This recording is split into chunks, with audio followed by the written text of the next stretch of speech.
Welcome to the first episode of Project Terminacraft. It has been quite a while since the release of the announcement video, and a lot has happened on the Terminacraft map in the meantime. The team has new members, parts of the map were rebuilt, and a lot of new features have been added. I would like to start off directly by showcasing the new features that were implemented. The first very notable change is the appearance of the HUD. I removed Minecraft's experience bar and added the proper magic meter. Next to the magic meter, the time is displayed whenever the player is in a location where time actually runs. On the bottom, the player can now also see the rupee count. Most of this was done using custom fonts, something that was brought to my attention by CinDoesArt, a fellow map maker. Last episode, I mentioned how I want to use the blue button in the HUD in a similar way to the A button in Majora's Mask. When the player approaches something they can interact with, such as a poster or a chest, the blue button will display what they can do. If they press their sneak key in Minecraft, they will do exactly that action. Posters like this have been added all over Clocktown and make it a lot livelier. I also added custom models for the mailboxes and will add custom models for the owl statues as well. Since the first cycle is played as DecoLink, I added many changes on DecoLink's gameplay. The bubble shooting mechanic has been completely rewritten, and when flying, the player can now drop deco nuts and gets actual rotating deco flowers over their head. The rotating flowers have been made by 3D modeler MimineStudio, who also did some other models, such as new masks, as well as the new logo. With the new DecoLink mechanics implemented, the best place to test them would be on the Deco Playground. I implemented the moving platform so far and it works. The game itself will be playable in the near future. On the first cycle, the player is not able to leave Clocktown, as they are blocked by the guards. I added some guards myself, which are not skippable as opposed to the guards in the N64 version. Sorry, speedrunners. I have also implemented all the major parts of the first cycle as DecoLink. This means that the player has to find the stray fairy in Clocktown and bring it to the Great Fairy Fountain.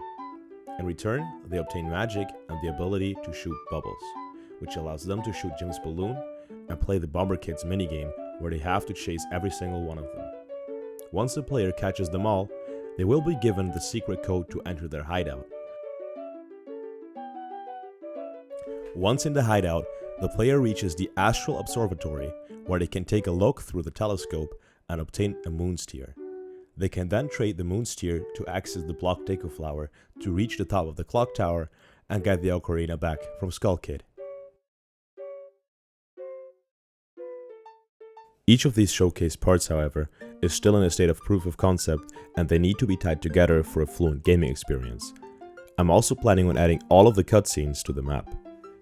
Another big part that still remains to be done is the inside of the buildings, as well as finishing the several minigames at Clocktown. Once all of this done, only the NPCs remain to be added. In the announcement episode, I reached out for help, and I was really happy to see that quite a few people contacted me on Discord. While some of them were not able to help directly, I was still able to assemble a small team. CinDoesArt is an amazing artist and also a map maker.